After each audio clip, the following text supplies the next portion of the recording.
Alhamdulillah rabbil alamin. Ar-Rahmanir Rahim Maliki yaumiddin.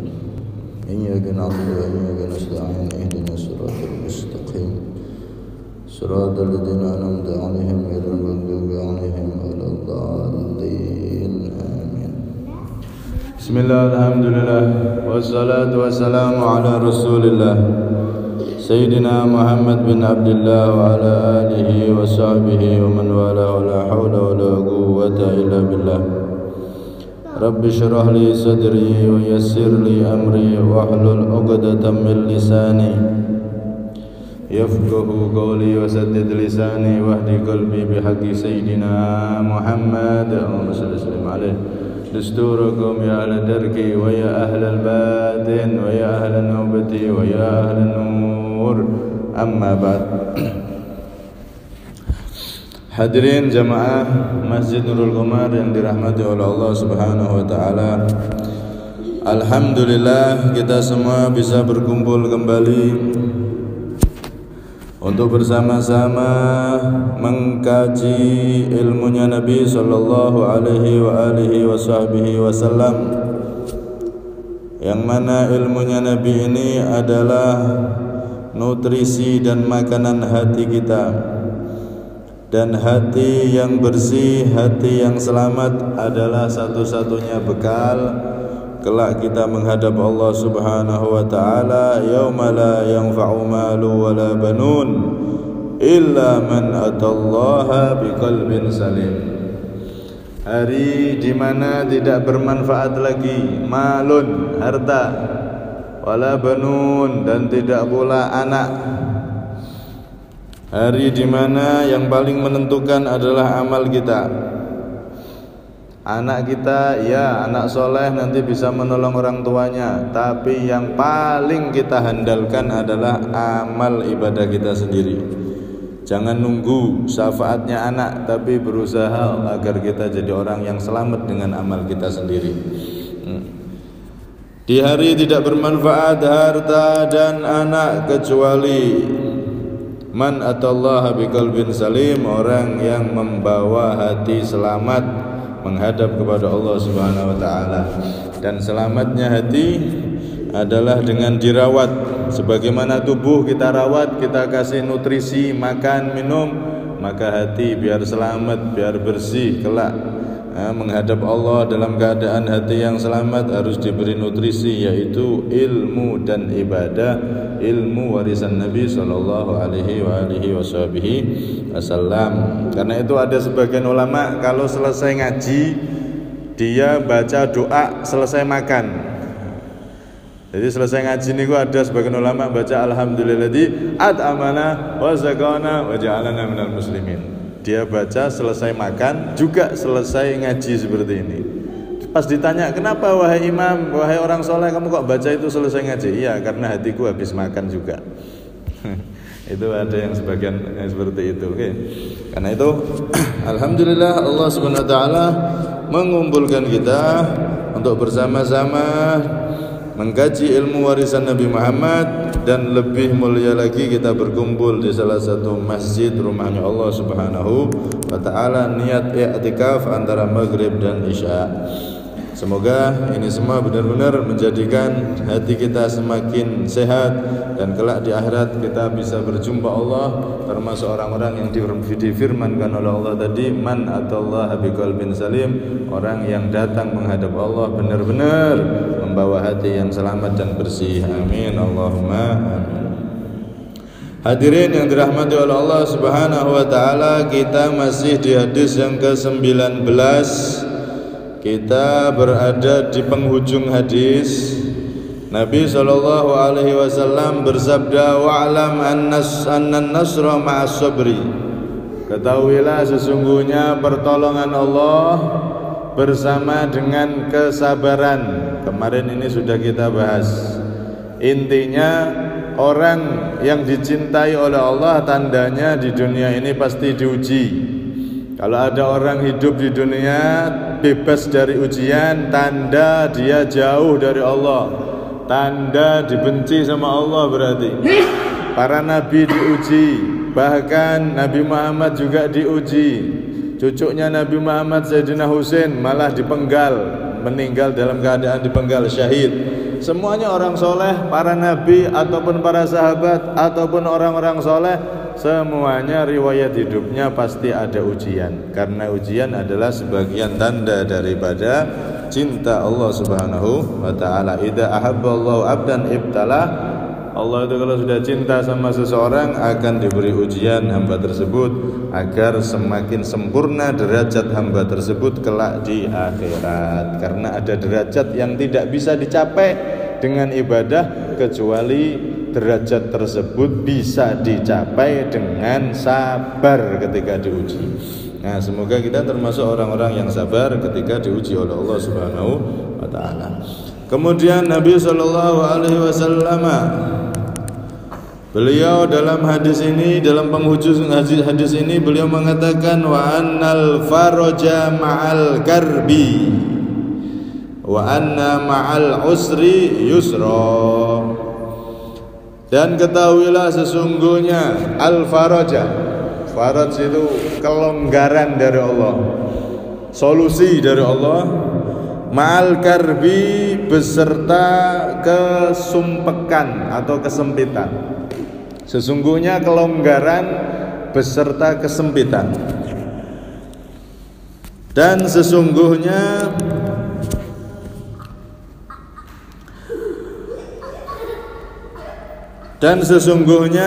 kemudahan beserta kesulitan. Wa anna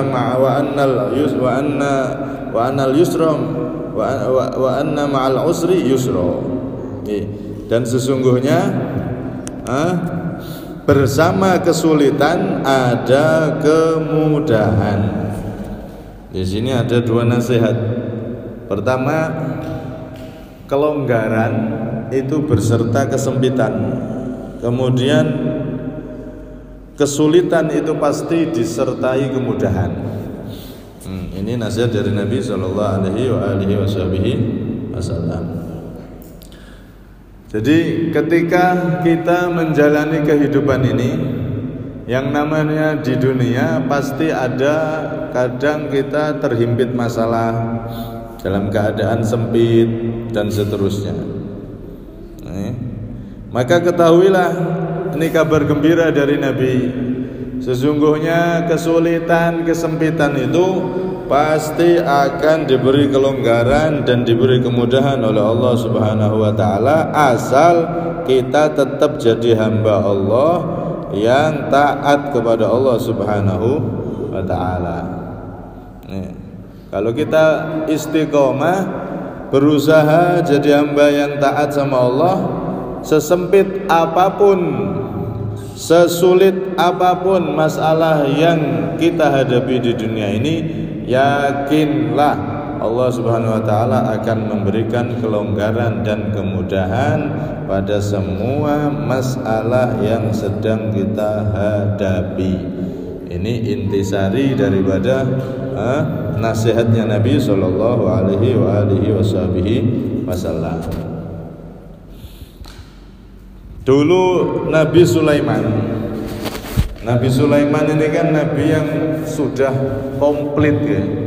Kaya iya, raja juga iya, terus nabi juga iya, rasul juga iya, orang yang dekat sama Allah juga iya, wis komplit sudah Nabi Sulaiman ini. Suatu ketika beliau ini ditimpa sedikit masalah, sumpek beliau. Kalau dipikirkan ya tidak ada sumpek itu. Lawang sugih, jabatan, raja bukan satu wilayah saja. Nabi Sulaiman itu raja seluruh dunia. Saat itu seluruh dunia berada di genggaman kekuasaan beliau. Tidak ada raja yang menguasai seluruh dunia kecuali salah satunya Nabi Sulaiman. Ada 3 atau 4 raja. Nabi Sulaiman 1, kemudian Dzulqarnain 2, itu juga raja yang menguasai seluruh dunia, yang Islam. Kemudian ada satu yang kafir, Bukhtunsur, itu kafir, menguasai seluruh dunia. Dan nanti yang keempat Imam Mahdi, menguasai seluruh dunia. Selain 4 itu tidak ada yang menguasai seluruh dunia. Nabi Sulaiman semuanya beliau kuasai, bahkan bukan hanya manusia yang tunduk sama beliau, jin, setan, semuanya tunduk pada Nabi Sulaiman. Hewan-hewan semuanya sudah. Nabi Sulaiman ini sudah. Kalau dipikir sudah nggak ada yang sumpek kan. Tapi suatu ketika beliau pernah diuji sama Allah, ada sedikit masalah. Beliau ini membawa kunci daripada Baitul Maqdis. Baitul Maqdis yang di Palestina, yang sekarang diklaim oleh orang Israel Yahudi itu adalah rumah ibadah mereka yang jadi sengketa terus ini. Yang jelas itu adalah masjid suci umat Islam. Masjid yang paling utama Masjidil Haram, Masjid Mekah, kemudian Masjid Madinah, kemudian Masjidil Aqsa adalah tempat suci ketiga untuk umat Islam. Kita wajib mempertahankan masjid tersebut, dan saudara-saudara kita yang ada di Palestina sana yang sekarang bertugas untuk mempertahankan itu, semoga mereka semua diberi kekuatan oleh Allah. Masjidil Aqsa itu dulu pas zaman Nabi Sulaiman, kuncinya yang bawa beliau. Beliau itu kalau ibadah masuk ke masjid itu.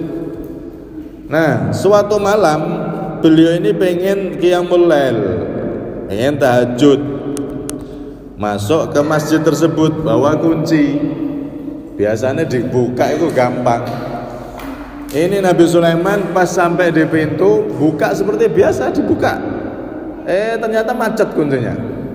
Beliau coba-coba tidak bisa. Akhirnya terpaksa beliau manggil para penggawa kerajaan dari kalangan manusia, dipanggil. Ayo siapa yang bisa buka pintu ini? Saya pengen masuk, pengen ibadah. Akhirnya dicoba sama mereka. Dari bangsa jin disuruh hadir semua untuk buka pintu, nggak bisa. Ganti bangsa manusia tidak bisa, kemudian bangsa jin itu yang makhluk halus yang tunduk pada Nabi Sulaiman juga disuruh buka, nggak bisa semua sudah. Dari punggawa yang bangsa manusia, dari bawahan beliau yang bangsa jin, yang ahli suruh buka nggak bisa, susah Nabi Sulaiman. Biasanya gampang, saya biasanya bisa ibadah, buka sendiri bisa, nggak ada yang tahu saya ibadah. Malam ini kok sampai seperti ini, sumpek ya nggak karuan.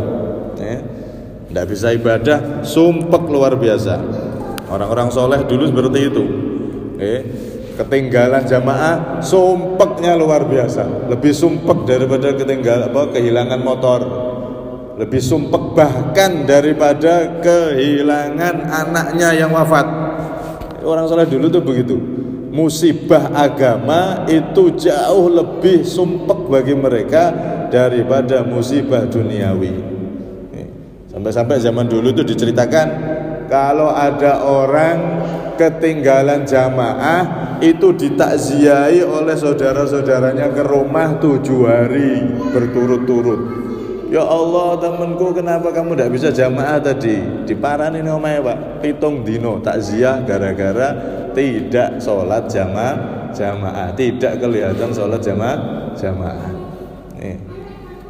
Ada satu orang, Habib Umar bin Abdurrahman Al-Atas, itu ketika putra beliau meninggal, itu yang takziah banyak. Tapi ketika beliau ketinggalan jamaah, nggak ada yang datang. Maka beliau marah-marah, ente semua ini bagaimana?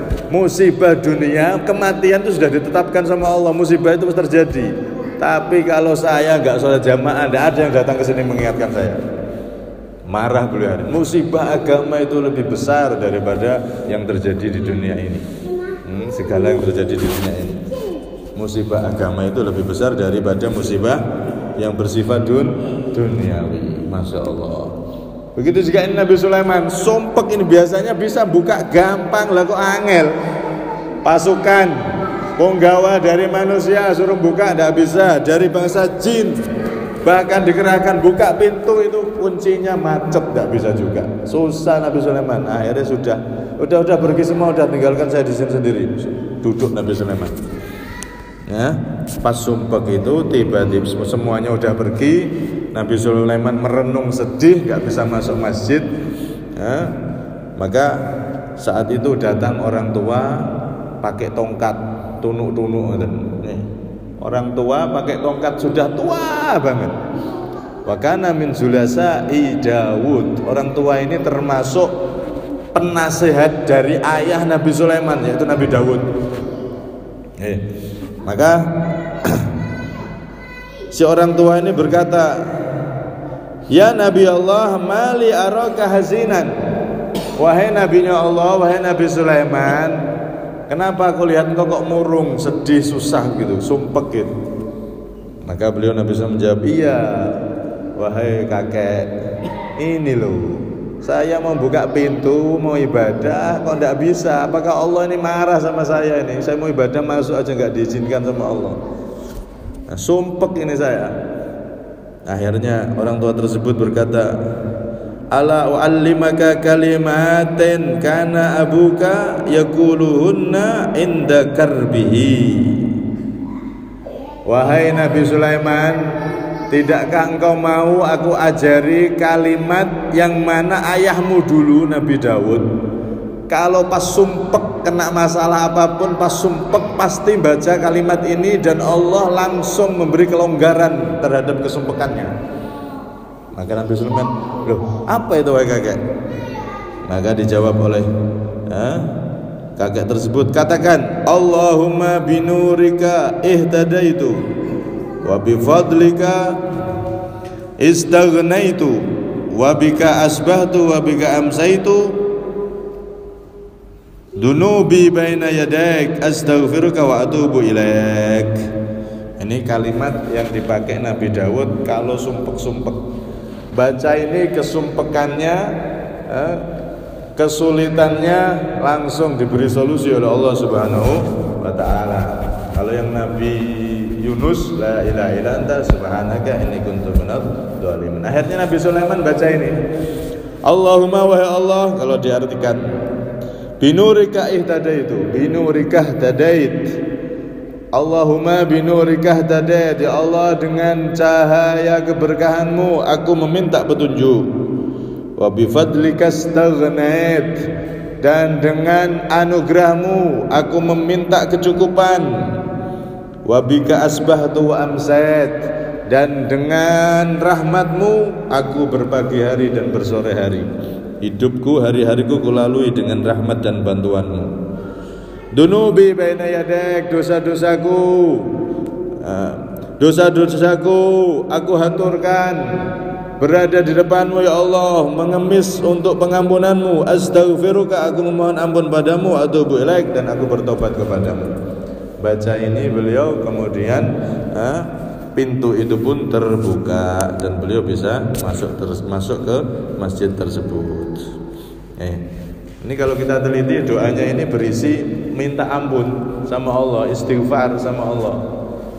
Loh, padahal Nabi kan tidak punya dosa, kok istighfar? Nabi, para Nabi baca istighfar itu untuk menghilangkan sumpek-sumpek mereka dan untuk meninggikan derajat mereka. Sama halnya malaikat baca istighfar, bukan berarti malaikat punya dosa, enggak, tapi agar derajat mereka semakin tinggi di sisi Allah Subhanahu wa ta'ala. Minta maaf itu tidak harus karena salah. Kadang-kadang maaf ya, kita padahal tidak salah, tapi maaf ya. Begitu juga para nabi. Para nabi tidak punya dosa, mereka baca istighfar untuk menghilangkan kesumpekannya. Ini pelajaran untuk kita yang bukan nabi, yang bukan tidak punya dosa tapi banyak dosa, untuk selalu banyak-banyak minta ampun dan tobat kepada Allah agar Allah segera menghilangkan kesumpekan, kesulitan yang kita hadapi. Nabi Sulaiman alaihissalam. Karena itu Rasulullah SAW juga dulu pernah beliau itu sumpek. Sumpek. Ya, para nabi itu kan punya sifat manusiawi. Nabi Rasul itu manusia dan punya sifat manusiawi. Ya kadang lapar, membutuhkan makan, minum, ke pasar. Nabi juga ke pasar. Wayamsu nafil aswaq. Di Al-Quran sampai diejek sama orang kafir. Nabi kok ke pasar? Loh, namanya manusia. Kebutuhannya ada di pasar, ya ke pasar. Para nabi itu manusia, punya sifat manusiawi, bisa lapar, bisa ngantuk dan seterusnya. Cuman mereka itu dijaga oleh Allah dari kemaksiatan dan dosa. Begitu juga para nabi pernah sumpek, ya sama, ya sumpek manusiawi, tapi sumpek yang biasa, tidak sampai sumpek sampai marah-marah sama Allah, enggak. Sumpek manusiawi, sumpek sifat manusia yang ada pada diri mereka, karena mereka juga memang manusia, tapi manusia yang pilihan Allah, para nabi itu. Rasulullah pernah sumpek karena didatangi oleh orang-orang kafir Quraisy, yang mana mereka itu seakan-akan menghina, ngece gitu bahasanya. Mereka mengatakan, in kana gharaduka min hadzal ladzi tad'ihi talabal ghina jama'na laka malan hatta takuna ka aisari ahli Makkah. Wahai Muhammad, kalau memang tujuanmu menyebarkan ajaran yang kamu dakwahkan ini, yang kamu sebarkan ini adalah untuk mencari kekayaan. Saat itu kan Nabi Muhammad kan beliau hidup sederhana. Muhammad, udah berhenti yo. Kalau memang kamu tujuannya cari harta, cari kekayaan, maka kami siap mengumpulkan harta yang akan kami berikan kepada engkau, dan engkau akan jadi salah satu orang yang paling kaya di Mekah. Setelah dihina seperti itu, seakan-akan Rasulullah ini dihina sama mereka, nggak punya apa-apa. Kamu nanti pengen duit, wis toh berhenti ya, tak kasih duit. Ini Rasulullah akhirnya sumpek. Ketika Rasulullah sumpek, sampai-sampai beliau menyangka mereka ini tidak menerima Islam gara-gara saya ini tidak punya. Beliau sampai punya prasangka seperti itu. Apakah gara-gara saya ini nggak punya, mereka akhirnya tidak mau ikut saya? Saya ini sederhana, tidak punya, mereka tidak mau masuk Islam. Gara-gara saya tidak punya harta, dikira saya ini tujuannya cari harta. Rasulullah sumpek, mikiri bagaimana mereka mau menerima Islam ini. Akhirnya turunlah firman Allah, salah satunya fa inna ma'al usri yusra. Allah melipur hati Nabi Muhammad. Wahai Rasulullah, jangan sedih. Wahai Rasulullah, jangan sumpek terhadap apa yang mereka katakan dan apa yang mereka usahakan untuk mengganggumu. Ketahuilah, fa inna ma'al usri yusra. Sesungguhnya bersama kesulitan terdapat kemudahan. Inna ma'al usri yusra. Diulang 2 kali di situ. Kemudahan disebutkan 2 kali karena nakirah. Al-usr, kesulitan, disebutkan makrifat kalau bahasa santrinya. Itu berarti satu. Kesulitan itu 1, kemudahan itu 2. Bersama satu kesulitan Allah akan memberikan 2 kemudahan. Kemudahan di dunia dan kemudahan kelak di akhirat. Kemudahan di dunia sudah keluar daripada kesulitan dan kesumpekannya. Kemudian di akhirat, kelak di akhirat akan diberikan derajat tinggi, surga, dan segala hal yang disediakan oleh Allah Subhanahu wa ta'ala. Karena itu jadilah kita orang yang yakin sama Allah. Kalau bahasanya Ibu Kartini itu, habis gelap terbitlah terang, habis kesulitan terbitlah kemudahan. Nih, kita yakini dalam setiap kesulitan, kesumpekan yang terjadi selama kita berusaha istiqomah sama Allah, maka pasti akan dibuka kesulitan tersebut, dibuka kesumpekan tersebut, diberi pertolongan oleh Allah Subhanahu wa ta'ala. Ada orang soleh itu naik kapal, tiba-tiba kapalnya di tengah jalan tenggelam. Setelah itu dia terdampar di satu pulau 3 hari. Terdampar di satu pulau 3 hari, ya berusaha hidup, makan yang ada di situ, tumbuh-tumbuhan. Subhanallah, ada kapal yang mampir di pulau tersebut. karena untuk cari bahan makanan, berburu dan lain-lain. Ketemu sama beliau, akhirnya naik ke kapal tersebut dan jadi orang yang selamat. Nah, ini yang ngatur siapa? Allah. Sudah sendiri di pulau, tidak ada siapa-siapa di situ. Subhanallah, 3 hari, 2 hari, 3 hari ada kapal yang bersandar di situ. Padahal di situ tidak ada pelabuhannya, tidak ada orangnya pulau tersebut. Tapi bagaimana Allah menggerakkan kapal ini untuk singgah di situ dan cari bahan makan di situ sehingga bertemu orang tersebut dan akhirnya selamat. Dan ini bisa dibuktikan dalam kehidupan kita tuh kadang-kadang kan begitu. Sumpah, tapi nak kita berusaha taat sama Allah, kesumpekan itu nanti akan hilang. Sempit kayak seakan-akan bumi menghimpit kita, saking masalah itu rumit, wis enggak karu-karuan. Tapi ternyata Allah Subhanahu wa taala setelah itu akan memberikan kelonggaran dan pertolongan sehingga kita bisa keluar dari masalah tersebut. Ada orang yang mau dieksekusi mati sama Raja Hajjaj. Raja Hajjaj ini raja Islam tapi terkenal diktator. Sampai-sampai salah satu sahabat Nabi dieksekusi sama dia. Ada sahabat Nabi yang paling tua itu, siapa namanya saya lupa, itu sampai dieksekusi sama dia. Saking jahatnya Hajjaj. Satu orang dikeluarkan dari penjara kemudian mau dieksekusi. Orang ini minta, "Wahai Hajjaj, tolong undur eksekusiku 1 hari aja." Nah, 1 hari aja. Maka Hajjaj ketawa, "Lah 1 hari buat apa? Besok ya kamu tetap tak eksekusi, tetap mati." Kemudian orang ini dengan santai ngomong, "Loh, besok itu ada 1 hari itu pasti bisa berubah. Allah bisa memberikan kelonggaran, jalan keluar dari kesumpekanku karena masalah ini. Ya wes 1 hari tidak apa-apa, udah sana." Beneran, akhirnya orang ini dimasukkan penjara lagi dengan yakinnya dia 1 hari akan dapat pertolongan Allah. Nah, dia istiqomah terus. Subhanallah, akhirnya jadi orang yang selamat. Nah, masalahnya terbukti dia tidak bersalah dan akhirnya tidak jadi dieksekusi dan jadi orang yang selamat. Ala kulli hal, Nabi di sini ngajari kita kalau sumpek, kalau sempit, kalau sulit, wes macam-macam problematika yang ada di dunia ini, jangan terlalu pusing, jangan terlalu suntuk.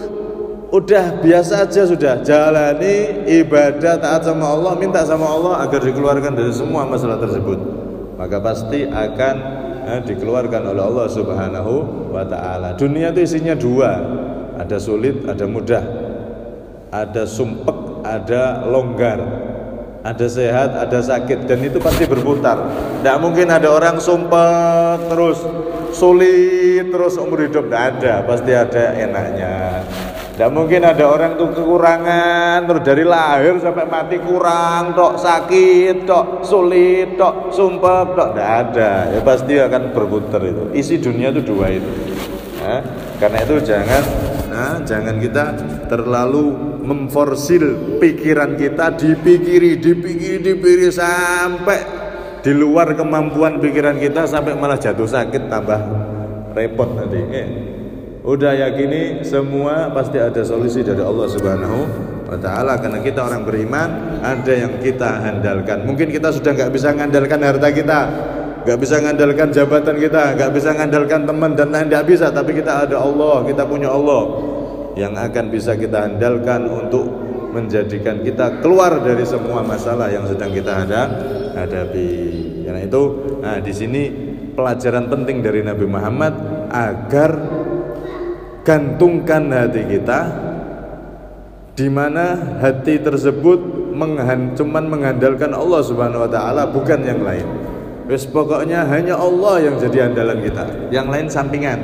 Harta, jabatan, lain sampingan itu. Sampingan untuk keluar dari masalah, untuk dapat solusi, dan itu semuanya sampingan. Yang paling kita andalkan adalah Allah Subhanahu wa taala. Ini bedanya orang yang beriman sama orang yang tidak beriman. Orang yang punya Allah sama orang yang enggak punya Allah. Kalau orang yang enggak punya Allah, wes akhirnya bunuh diri dia. ngandalkan uang sudah habis, tidak bisa, jabatan tidak bisa, keluarga tidak bisa, teman tidak bisa, yang dia miliki sudah tidak bisa, wes sopak bunuh diri wes. Nah, tapi kalau kita orang beriman enggak, semuanya sudah nggak bisa nolong kita, harta ini semuanya sudah nggak bisa kita andalkan, kita masih punya Allah. Sudah, yes, tugasmu apa saat itu, yang bisa kamu lakukan apa, lakukan dan taat terus sama Allah. Nanti Allah yang akan buka jalan, Allah yang akan memberikan solusi kepada kita semua. Ini bedanya kita orang yang beriman, umatnya Nabi, dengan orang yang tidak punya Allah, yang nggak iman sama Allah Subhanahu wa Ta'ala. Yakini sesungguhnya pertolongan Allah akan berada di dalam kesabaran, dan sesungguhnya kesumpekan itu pasti diiringi dengan kelonggaran. Sesungguhnya kesulitan pasti Allah akan memberikan kemudahan. Ini nasihat dari Nabi kita Muhammad SAW agar kita menjalani hidup ini ringan pikirannya, hatinya ringan, pikirannya ringan, tidak sampai stres, tidak sampai bunuh diri. Kita bisa jadi orang yang bisa mengontrol diri kita, dan pasti akan diberi jalan solusi oleh Allah Subhanahu Wa Taala. Semoga kita semua termasuk orang-orang yang iman hatinya kokoh, bergantung kepada Allah, sehingga kita jadi orang yang selamat dunia sampai akhirat.